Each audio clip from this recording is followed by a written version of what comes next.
Alright guys, what's going on? Alright, here we go. 2022 tracker. This is like the third time I've had to do this video. Gotta love kids. Gotta love my kid, man.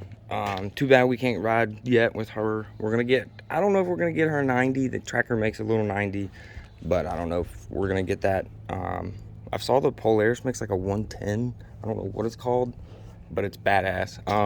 Where do we start? Alright, the tires, Kendas. They're tiny. They're super duper tiny in the front.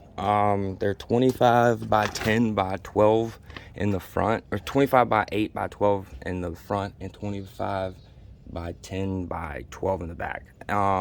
These are the Kenda 590s. They're 25 inch. They're not the best, but they're not the smallest tire. You'd be shocked if they just had a little bit more knobbiness to them. A little bit, like Kenda Executioners, those things. This is not a mud bike. It's the one thing we were told when we bought it. Don't mud it, don't soak it, don't even go through water. Yes, we were told, do not take this ATV through water. I don't know why. They just did. Let's get this over with. Country Crat does not, provide any paid production for this video. This is 100% shot on a Samsung. So, where do we start? I've only blown one EPS fuse sensor. The sensor went bad for the EPS, and then I blew a fuse right after that. I don't know what happened. The seats aren't the best. It's kind of tearing, it's not super duper high quality. It's not Chinese quality, but you almost get some better quality leather, I'd say. A little bit stronger plastics. My girlfriend hit a tree, she backed into it, and it just bent it in. It's not all the way, but it's definitely put a hole in it. The racks, the back is 200 pounds, the front's 100. I definitely know the back rack holds more than 200 pounds just from riding with a second passenger. The bike doesn't squat. The suspension on this thing is killer. It's got 5-way all the way around, 5-way adjustable shocks on all four, front and rear. It's got double front and back A-arms. And a buddy of mine actually has a Grizzly 750 or 650, 680, and he had to get an aftermarket axle, and it's still 100%. Mine's stronger and more oomph. The only time I've had to use four-wheel drive and I've ever seen an issue, I threw it into four-wheel drive when I revved it up and low, and I shouldn't have. I just had to, man. She was eating. The radiator is pretty high up. It's not blocked completely. It does come prefab to mount a Warn winch. All you literally do is bolt the sucker in, and you're ready to go. It did not come with a winch. I had to buy it separately. I've checked the coolant. I've done the brakes. I've done the air intake for that. I actually have a filter over there that's not too dirty. Like I said, you can see here, this is from hitting trees and stuff. Let's pop that bad boy back in there before it pops out anymore. But I've whacked trees with this thing, teaching my fiance how to drive, teaching her mom, her dad, her brother. This is a used ATV. We were told when we bought it that you can't go through mud, water, and stay on trails. This is made by Textron. This is a pretty heavy duty ATV, guys. Just solid all the way around. 100% the welding detail. I don't see any bad wiring, anything that concerns me where anything would melt riding too long. This thing on a full tank of gas, I've ridden 2 full days. When I say full 2 days, I think in those 2 days we put 68, 70, 70 miles on it in 2 days. I literally went from factory. Once they took, so like I said, this is not the original bike. So they took one bike back and actually gave us a brand new one because it blew up in the Bass Pro parking lot. And I was like, dang, that's a Debbie Downer. So I didn't really want to have to get another bike. They gave us a brand new one. Bass Pro stood up. They stood up for us and gave us a brand new bike. They didn't wait. They could have sent us around the bend. 1,050 towing capability. It's got a 2-inch receiver hookup for your standard You know what I mean? You might need to get a little bit smaller pin, like, you know, your cotter pin or whatever you call it. The exhaust has been relocated to be right underneath your back half or your second passenger's behind. It's gonna get a little warm. It does get hot. We rode for like 9 hours straight all day, and it gets hot. It does not sip gas, I mean, or drink gas like you think. It's got rear one rear disc brake on that side, on the right side. The only thing I don't like is you don't have a brake on this side, a front handbrake for like on the, if you're stuck in your gas in this way. You do have a winch connection if you get the LE, but you don't really get anything special. I mean, the camo is like, you can't scratch it. I mean, I bought this ATV not to keep it looking nice. I mean, I bought it to use. Definitely wanted to maybe buy an LE next time because it checked out the camo, because the camo is pretty, it looks sick. It's nice. It definitely does not stand to most camouflages. It's a scratch resistant, high performance, whatever you want to call it. I can draw squiggly lines myself, you know, paint it camo colors. This is a bad machine. This bike has been through it. Teaching 2 people how to ride ATVs off of it. It's difficult, but it's doable when money's tight. It looks weird on camera, and it's on a slight decline, sorry. The 25-inch Kendas in the back are awesome. They just get clogged up fast. If you're in thick peanut butter, they say it's not a mud bike, but you definitely can go through some mud, as y'all have seen. I've had water up to here, not mud, because mud above your axles will void your warranty. So tracker, no, it was not above the axles. Mud was above, not even above the bottom A-arm. So be careful how deep you want to go, because again, it's not a mud bike. This is a trail utility bike.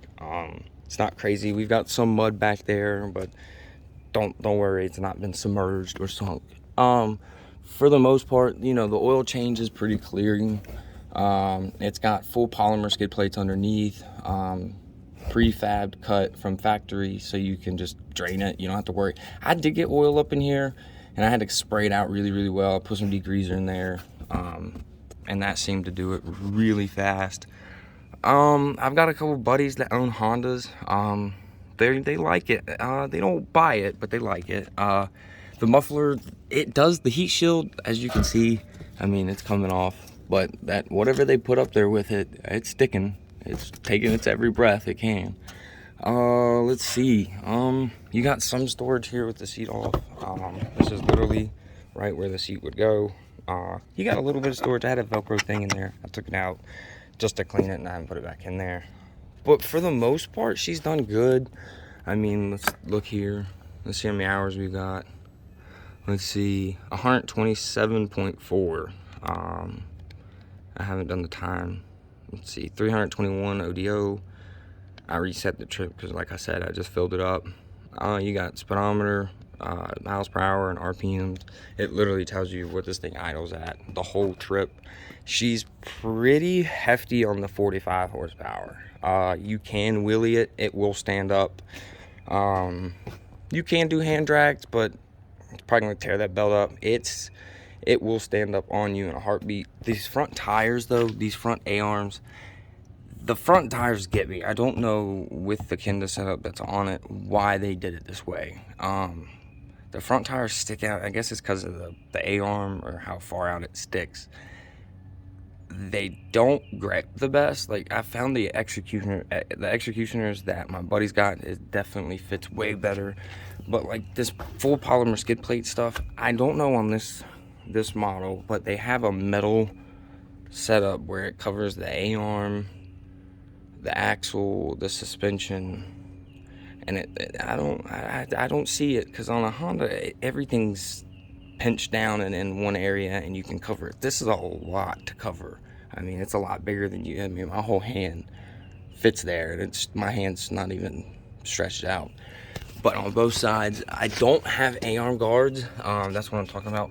But I have full polymer skid plates all the way underneath the bike. they come in handy. I go over a lot of stumps. If you hit a stump, you feel it. It's got the high steel, low frame alloy or whatever they call it. I don't notice a difference other than it's freaking top heavy. This thing will sway. I mean, it feels like you're driving a freaking boat at like 20 miles an hour. You're definitely gonna hit some errors on it. I mean, it's a 2022. You can't find parts. You can't find brakes. I had to go to O'Reilly's to get brakes. I mean, you have the fancy little rear brake light. That's all you really get. The front lights, they're nice. They're pretty bright. Let's turn the low beams on. It's daylight, so that'll do it justice. As you see, it's not super duper fancy. You know what I mean? It's a trail bike. It's not a mud bike. It's not a Can-Am. This is not an Outlander. It's not a Braden Pice production here, people.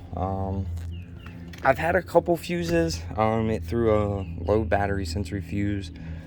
Other than that, no complaints.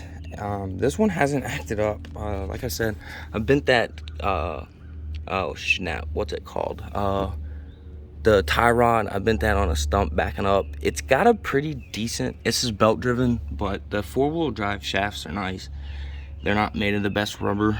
It's got a 5.7 gallon gas tank, an 18 AH battery, 310 amps. Let's think, this does have EPS. It has an Arctic Cat radiator. I definitely don't know about a relocate kit on this thing, because who knows how you can. I don't know if it probably does void your warranty. I mean, everything from the 600 decals, they could do better, they could be better.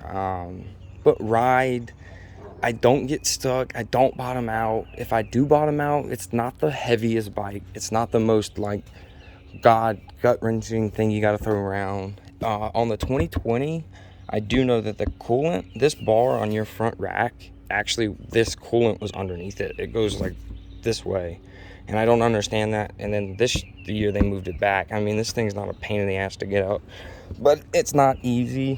I mean, it's in there. I keep it semi-clean. There's some mud down in there. It's not the best, but it does work. Where the coolant cap is, it will rattle. You better check this and make sure that it's in there. We'll worry about that later.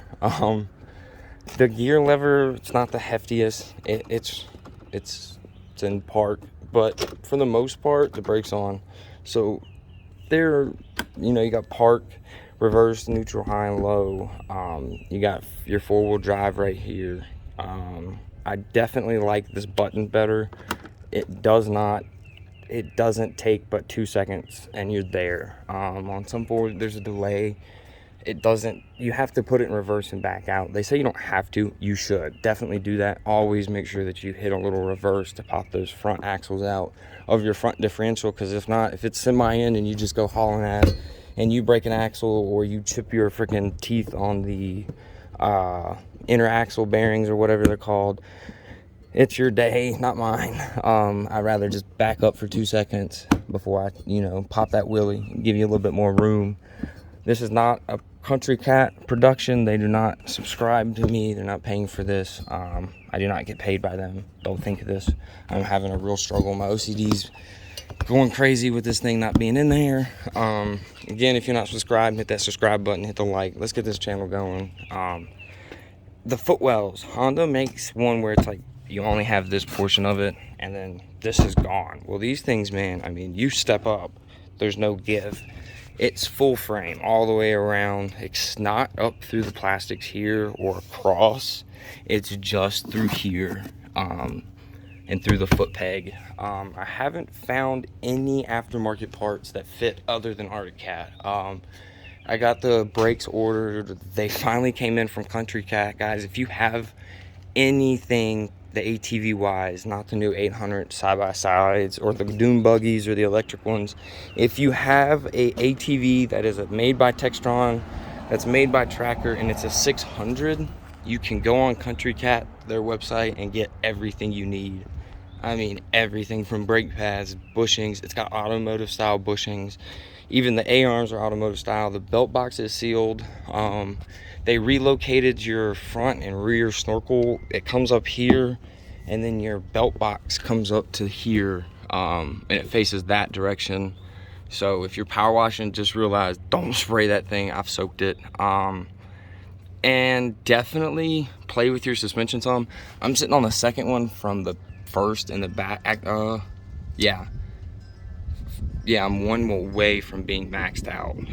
It's got 5. I'm on the 4th setting. Again, the relocate on the exhaust, I guess that gives you an extra like 2 horsepower. Having the Country Cat sticker gives you like 2 horsepower plus, you know what I mean? For all you Can-Am guys, all you know, Kawasaki, Brute 4 750s, the Renegade guys, you know, JP Stevens, who's got the Audi, you know, don't hate on these tracker guys, the 600s, because we're definitely going to keep sneaking up on you. You know, if you like this video, subscribe. You want to know more about it, you want to see what's coming, do it. Anything else you want to know about it, this is not a weatherproof box. You got a 15 gauge cluster, high and low reverse, override, your off button. Everything's done pretty well up on this thing, guys. Yeah, man. See you in the next one.